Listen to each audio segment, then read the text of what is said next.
Quick question. Which email would make your stomach drop faster? We need to talk about a plan to get your performance back on track.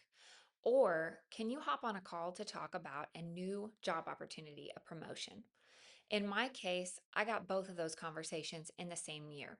I went from PIP to promotion in 6 months, and on paper, it sounds like a comeback story.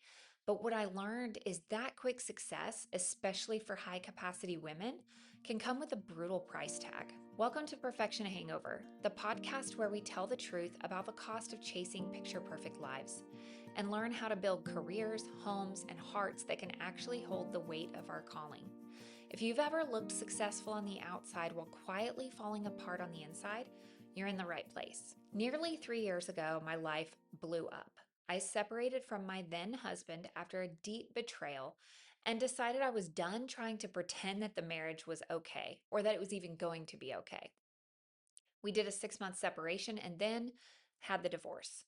On paper, I won the divorce. I kept the house. I didn't have to pay alimony. I earned more than he did. We have 50-50 custody of our kids, and I don't pay child support. We each take care of the kids when they're with us. I cover their health insurance, medical insurance, a lot of the bigger costs because I earn more. If you look at it on paper, it was just about as fair a split as you can get in a messy situation because I didn't take half of his retirement. But real life is more complicated than paper. Around the same time, I met and became close friends with the man who's now my partner. So now we had two families, both grieving divorces, all trying to heal old trauma while trying to figure out what this new blended ish life might look like. Spoiler alert, 2 years later, we still don't have it figured out. That's the backdrop for everything I'm about to tell you. I grew up poor. We moved more than 20 times throughout my childhood and young adult life. So, stability, owning a home, wasn't just a financial goal, it was sacred. About a year and a half before I separated, my ex husband and I installed an in ground heated saltwater pool. We lived in Florida.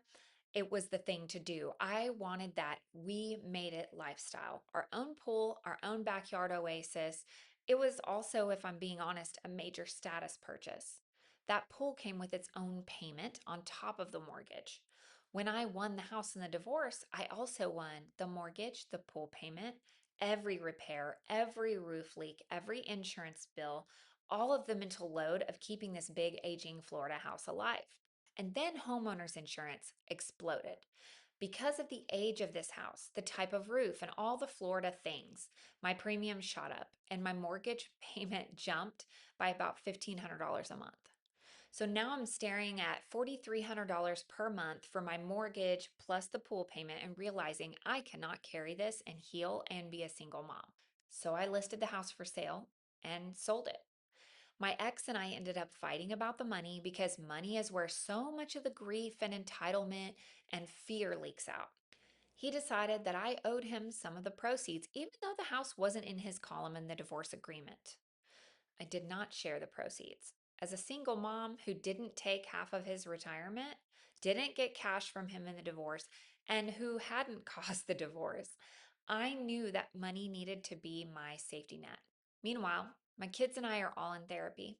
Everyone's trying to heal something. That's the emotional load I was carrying when this PIP story begins. So I had to give you a little bit of background there. Now, right before my divorce was final, literally about a month before, I took a new role at my company. It moved me into sales, and I was excited. I've always been a good salesperson in a product that I believe in. It was exciting, but also terrifying. As part of the deal, I got about $25,000 before taxes in what was essentially a ramp up commission, but my annual salary dropped. So I got a good chunk of that money up front to bridge those first quarters, and I made some big financial decisions with that money. I sold the house, of course. I also decided to get a breast lift and implants. Before you say that I was just being impulsive and I wanted big boobs because I got a divorce, I had lived my entire life with very asymmetrical breasts. I was incredibly self conscious and I decided I make my own money.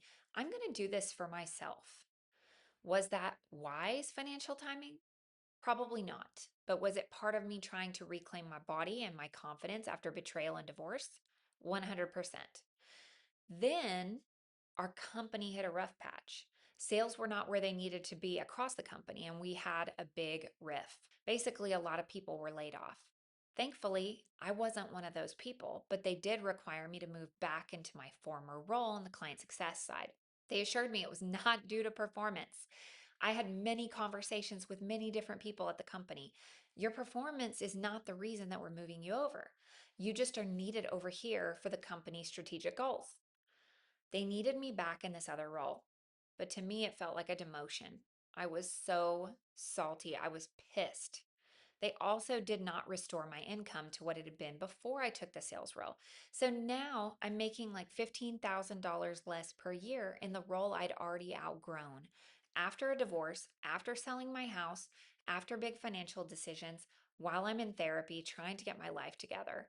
I hadn't had a raise the entire time I'd worked there.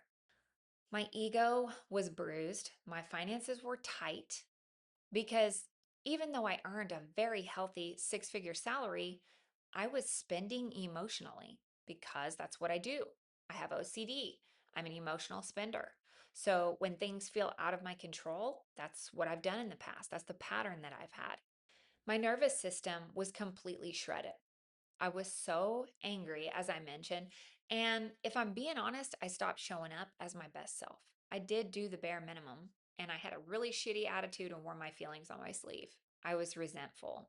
About 6 to 8 months later, my manager pulled me into a meeting and he told me that when I was moved back into my old position, it wasn't just a restructure, it was actually an attempt to save my job.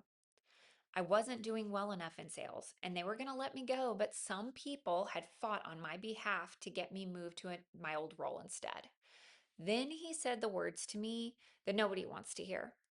Your performance isn't where it needs to be. Your attitude is off, and you have 90 days to get your shit together or you're not going to have a job. I was completely distraught. This conversation happened right before spring break. I took the week off with my kids and my partner. We rented a condo on the beach. I remember sitting on the balcony of that condo, looking out at the water and thinking, I'm just going to quit. These people don't care about me. They don't appreciate me. They don't see my worth. I am done. I started applying for other jobs. I mentally checked out on that balcony. But over that week, between the beach and the praying and the crying, and honestly talking with my partner about my feelings, I had to face some hard truths. My life was in shambles. I was still healing from my betrayal trauma.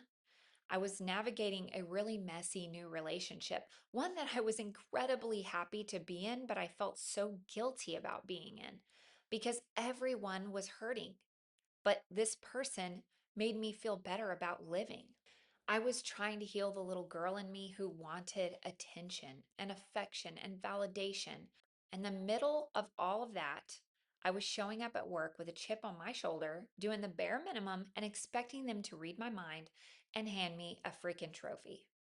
I realized I probably did deserve to be on that PIP, not because I'm lazy or incompetent, but because I was performing nowhere near my actual capacity, and my attitude was making everything worse.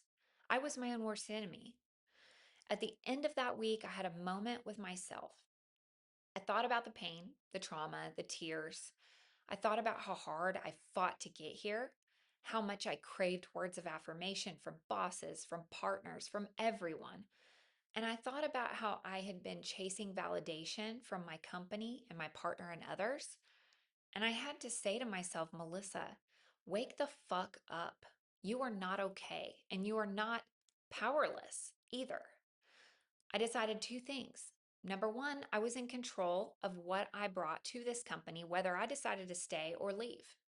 And number two, I was done half assing it and then being offended when no one clapped. I was better than that. So I started to turn things around. I changed my attitude. I stopped working on personal projects during company time. I leaned into my role instead of treating it like a consolation prize. And within 6 months, I went from PIP to promotion. I got a new role with a significant raise, more money than I'd ever made. They created a new title for me. But with that raise came more responsibility. At the same time I was put on a PIP, a coworker had also been put on one. He did not make it through that season, friends. He was let go. I inherited many of his most high touch clients. I became the fixer of the hardest accounts. I built an identity around being the leader, the fixer, the one who could handle everything. The feedback I was getting from the company was so confusing, though. On one hand, I'd hear, "We'd be so screwed if you ever left. You do so much. We don't know what we'd do without you." On the other hand, I would hear, "You need to set boundaries. You're doing too much. You work too late. I see you on Slack at all hours. You have to protect your mental health and have a work life balance." So I heard, "We need you to do more, but also stop doing so much." It was exhausting. And because I'm high capacity, I tried to make everyone happy. I took on more. I fixed more. I jumped into more fires. Here's what that quick climb really cost me. My family was getting nothing good.